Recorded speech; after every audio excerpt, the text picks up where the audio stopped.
Hello and welcome to the Humble Baptist Podcast. I'm your host, Troy, and I am the Humble Baptist. I do want to mention at the beginning of this video that the Humble Baptist Podcast is now a part of the Truth and Love Network. So be sure to go find the Truth and Love Network on Facebook, on YouTube. Give them a follow. They do a lot of podcasts. We get together, we do this thing called the Laborers Podcast, in which we all interact with each other through different theological perspectives, whether you're Pentecostal, Presbyterian, Reformed Baptist, non-denominational. We have a good time there. It's pretty great. But yeah, so today's show, we're hoping to get these rolling again. And back in our series on how we got the Bible. How is it that the Bible has came to us through time, through history? What are some of the important events that mean a lot to us as English-speaking people? And so the next thing that we're on today is Constantin von Tischendorf and the discovery of Codex Sinaiticus. Now, if you're not super delved into this area of conversation, then those names mean absolutely nothing to you. And that's why we're going to talk about it. So Constantine von Tischendorf, we're skipping ahead about 200 years, right? Because we talked about the King James last episode, talked about the Geneva and the King James. Everyone knows King James was written in 1611. And so we're jumping into the 1800s. We're jumping into the 19th century. And so Constantin von Tischendorf was a guy. He's born in 1815, lived to 1874. So we're going to be spending most of our times in the mid 1800s. And who he was he was a Bible scholar from Germany. And he kind of dedicated his life's work to finding the oldest manuscripts that he could. And so this is the inspiration, and this is just a neat little fun fact. This is the inspiration for the Indiana Jones films. And so you have a guy going across the Middle East trying to find manuscripts. In all honesty, it wasn't quite as adventurous as that, right? He's not diving into just random places, but he was successful in finding one of the oldest full, complete New Testament manuscripts that we have today. And we're gonna talk about that a little bit. So Constantin von Tischendorf, or we're just gonna call him Tischendorf, right? Because that is a mouthful. So Tischendorf, he starts getting his work in New Testament studies and manuscript studies, spends his late 20s, I believe it was 2 years, going through and deciphering the undertext of a manuscript. You know what? I probably should have pulled that up. Hindsight's 2020. We missed out on that one. But there's this manuscript called Ephraemi Rescriptus, and it's what's called a palimpsest.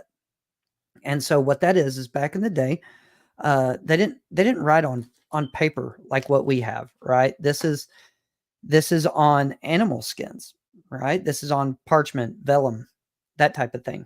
Animal skins, right? So it's really scraped fine leather almost. And so what they would do if they needed more paper to write something on, what they would do is they would scrape an old book. Imagine reusing an old book.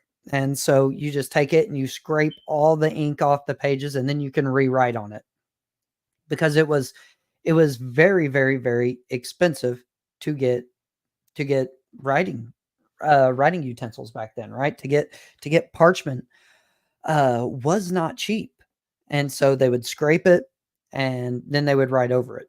And so this manuscript, Ephraemi Rescriptus, which means it was scraped beforehand, and it was the Bible that they had scraped off. And so you can just faintly see the scrapes, you can just faintly see where it was written over. And he spent 2 years deciphering the underside of the text to find out what was written over. He found it. It's in our biblical manuscripts. Anyways, but that's not the event that we're talking about. That is something he did to be able to raise funds, raise support to go to St. Catherine's Monastery, to where he would find one of the oldest complete New Testaments with most of the Old Testament still intact. The oldest manuscript we have, which is Codex Sinaiticus. Sinaiticus. Different people pronounce it different ways. And so I want to start off, I want to show you a little bit. Actually, let's first we'll look at the man himself. Zoom in on this right here. That is a picture taken of him or a portrait. I don't know. This is what Google brings up. Not the most George Clooney looking guy you've ever imagined. And then I want to show you St. Catherine's Monastery. So St. Catherine's Monastery is an Orthodox monastery at the base of Mount Sinai or Mount Horeb, the traditionally accepted location for it. And so this is the place where he went and, they say discovered, right? And I suppose we do have to clarify that. I don't really like the word discovered because the monks inside of St. Catherine's Monastery obviously knew of this manuscript, right? They knew about it, they used it, yada, yada, yada. And so all he did was take it out of the monastery and make it public knowledge, if that makes any sense, right? He was able to go through, transcribe all of it into Greek and into Greek that we read, not unseal. I'll show you the manuscript later. But yeah, so this is in that Sinai Peninsula. If you remember your Bible map, actually believe I have it right here. Let me find it for you. There we go. Let me zoom in on that. Right there.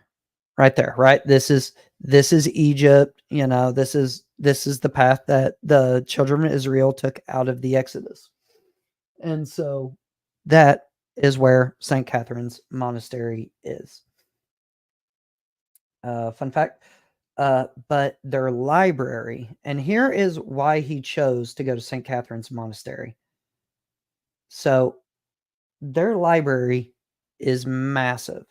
So it is the second biggest library in the world, right? Only second to the Vatican.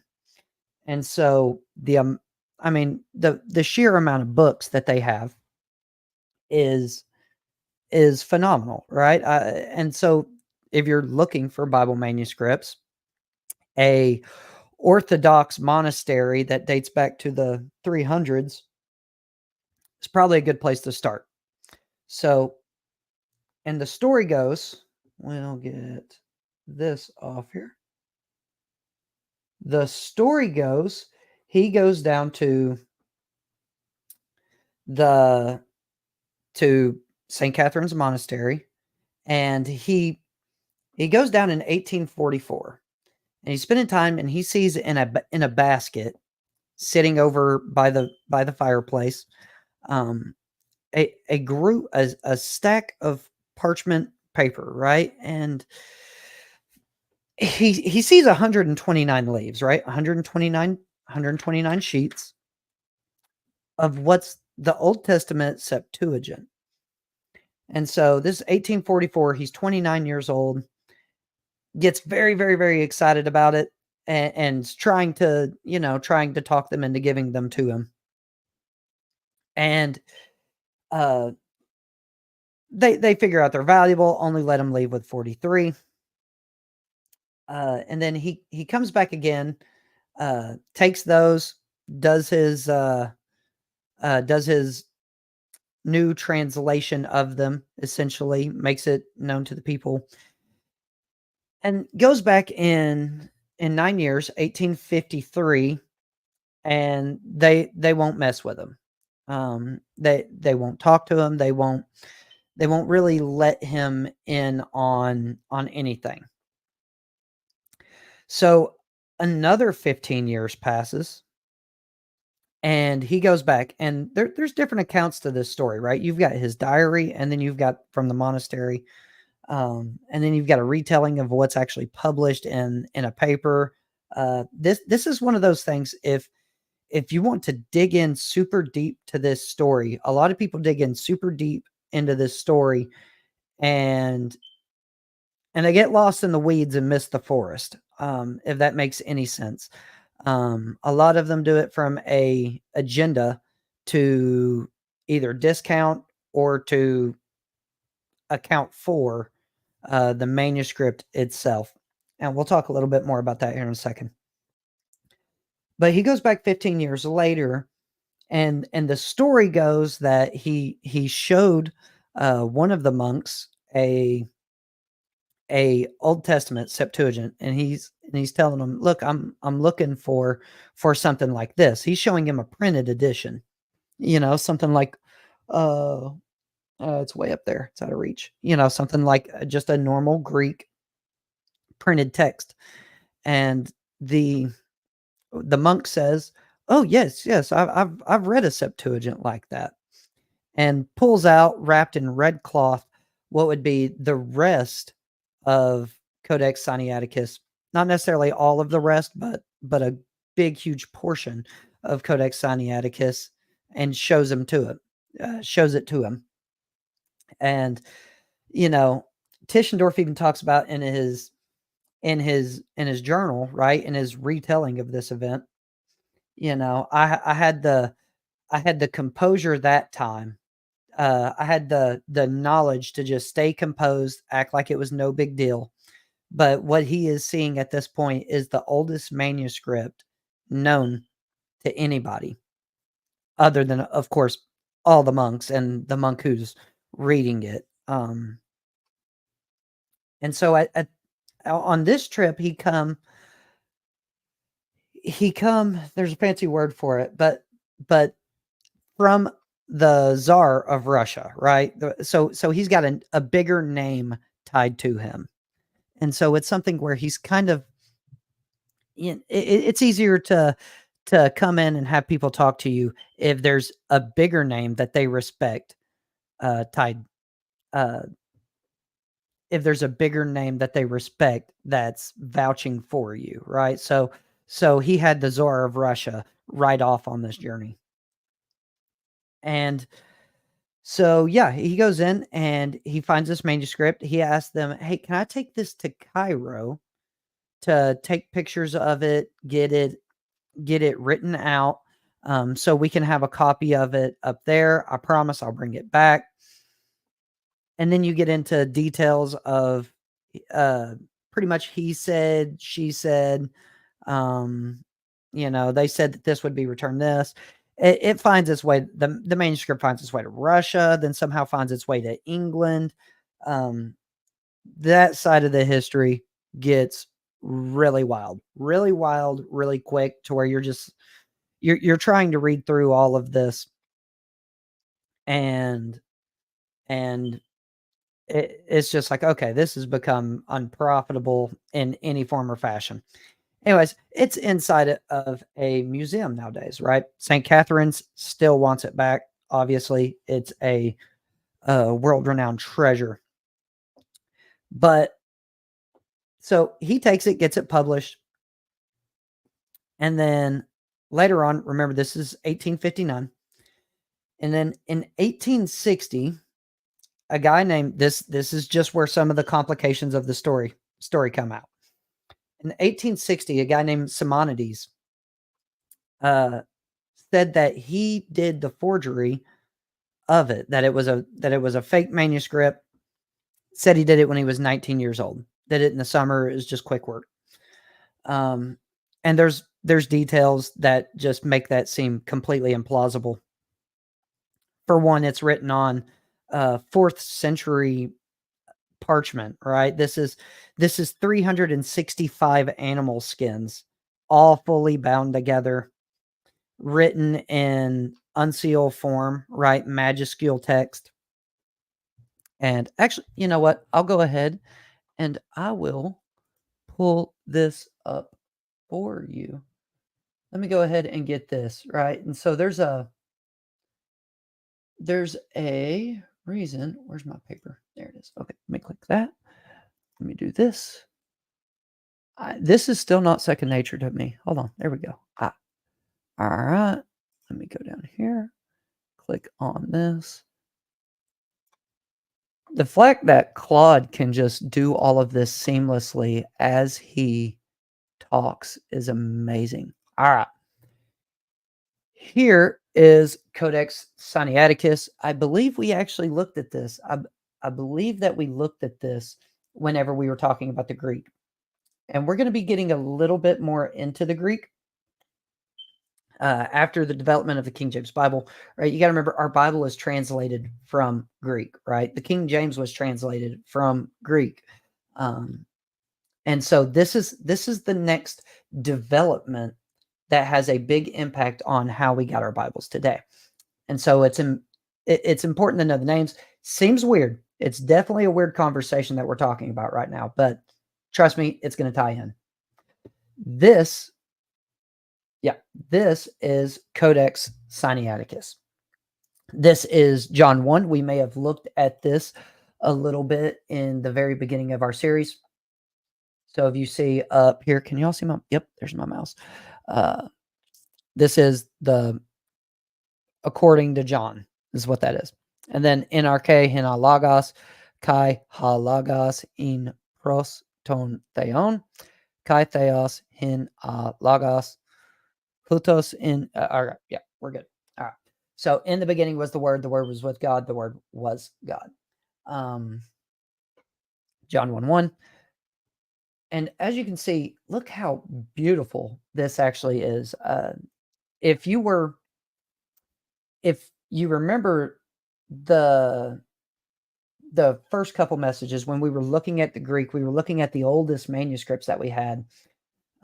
We had stuff called papyri, right? Smashed plant. We showed the little video of, where they laid it all sideways and wrote on it, and they were not professional scribes.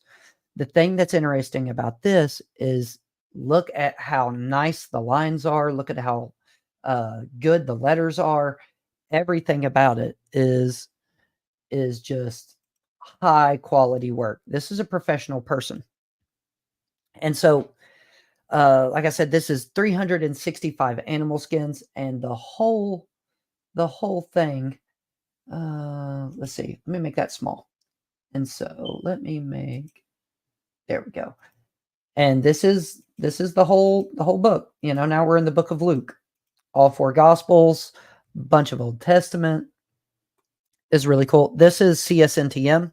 This is Daniel Wallace's website where he takes high quality, high resolution photos, digitizes them. So if the building that this is in burns to the ground tomorrow, we still have what it read, which is cool. All right, let me stop this screen and get back to normal. All right. So Codex Sinaiticus dates back to 325 to 360. That's where most scholars kind of have it hang out. We know that it can't be written before 325 because it contains you see some of Eusebius's writings, right? Eusebius was a church historian. 325. It was written by 4 scribes throughout. That's what they believe. They can tell by handwriting. And so when Simonides says that he did this forgery when he was 19 and it was something of his childhood, he calls it the poor work of his childhood. What we're looking at is that he would have had to have the money of an entire lifetime's worth of work. You got to think he's got about 365 animals, pay to have them slaughtered, pay to have them processed, have them all scraped. It's a long process to make parchment.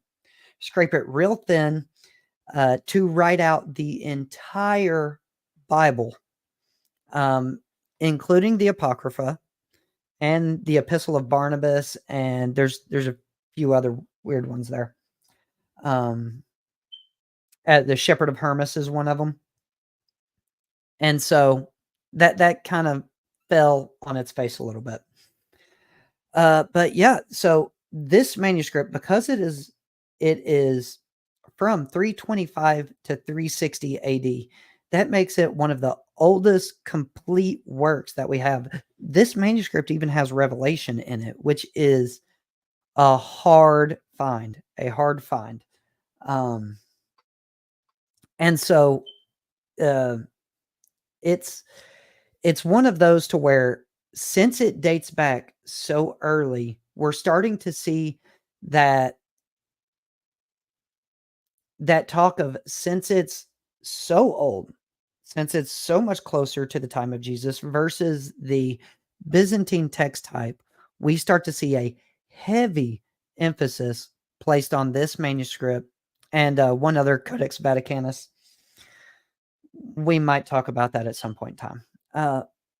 But if you'll notice, whenever you're reading your Bible, if you see like a little star and it takes you to the bottom of the page and it says, some of the oldest manuscripts read this, or some of the oldest manuscripts say this, or don't have this verse, or yada, yada, yada.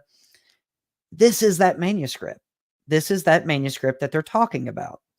And so in the mid 1800s, this comes to light for the Western world, right?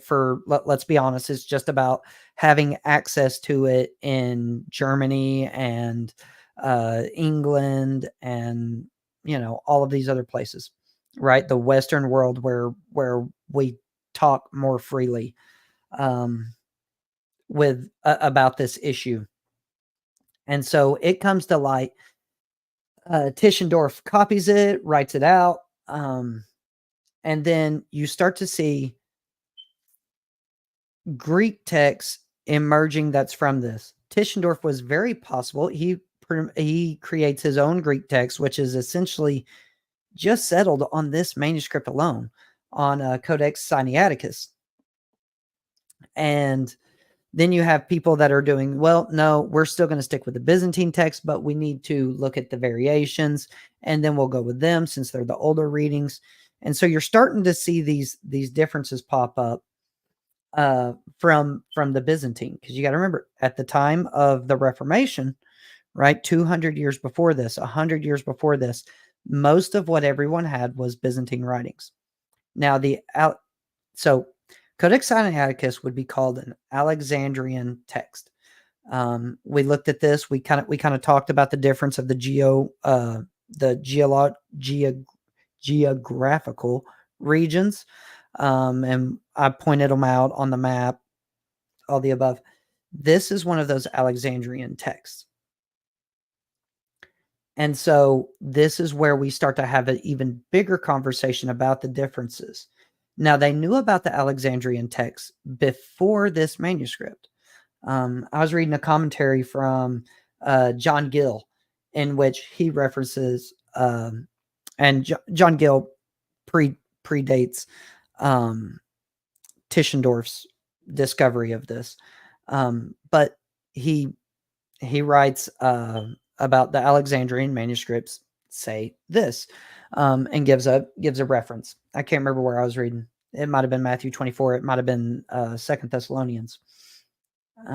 But nonetheless, this kind of comes out as the flagship, as just because it's so well preserved, because it's so well written, because it's so well held together over time. This kind of becomes like it becomes the new hot thing. And, look how far back it dates. I mean, we are talking about something that is now 1700 years old. That is a lot closer to Jesus than what we are. And so, yeah, that becomes really the next biggest thing. And we're gonna kind of unfold this a little bit more. And as I said, the importance to understand this is when you have to understand the footnotes, to understand your modern Bibles, your modern Bibles are going to be coming from. I'm talking about your NIV, your NASB 95, your Legacy Standard version, your ESV, your CSB, all of those. They're going to be coming from a more Alexandrian use, right? The variants that they follow, which is not an insane amount. You have to keep in mind the previous videos that we've done. We're still running on that basis of what we've set up, probably third video in, where we describe text types, is that they're in so much agreement still. It's like 95%, 98% of agreement in between the farthest edges. But yes, I lost my train of thought. Yeah, you only get this on the Humble Baptist podcast. Yeah, so Codex Sinaiticus, discovered, air quotes, 1859, it gets brought back. We have it today, and it starts to guide the Greek text behind the Bible as far as people start looking to it more than they would a group of Byzantine manuscripts. They'd say, since it's earlier by, mostly 1,000 years, we're going to go with this reading. And so, yeah, that's kind of where you get your Textus Receptus Bibles and your critical text Bibles. And it's not only this manuscript. Do not get me wrong. There are earlier manuscripts that are Alexandrian reading than this, but this is the complete. I still do have one more picture to show you. And that is how big this book is. Let me black that screen out. Do you see how massive this thing is? They have a facsimile of it down at the local, at the Tennessee Bible Museum in Sevierville. The thing is huge. By the way, if anybody wants to buy me this facsimile, I will accept. It's like $650. Yeah, I'll yeah, but it's super cool. That's how big it is, which is mind blowing. This is a full grown man, right? That there is no photography. Actually, that's Tommy Wasserman. He's a modern day textual critic. Anyways, but yeah, that is what I have for you today. And we'll dive in more of what the implications of finding this manuscript actually did. So we'll talk about where it went from here. Next week we'll be looking at Westcott and Hort and Frederick Scribner. And so I think it'll be good to look at them kind of together, study about them at the same time. That way, we really see the author of the TR, what people put behind their King James Bibles, and really the beginning stages of what eventually becomes the Nestle-Aland translation, the critical text and the Textus Receptus. And so, yeah, that's what we'll be looking at next week. As always, I thank you for stopping by. I hope it was helpful. If you have any questions, always throw them in. If I know them, I'll answer them. If I don't know them, I'll either deflect from the situation or I will just tell you I don't know them. You'll have to guess which one that is at the beginning. But yeah, let me find my outro. New outro, Pastor Claude Ramsey made for me. Hope you enjoy.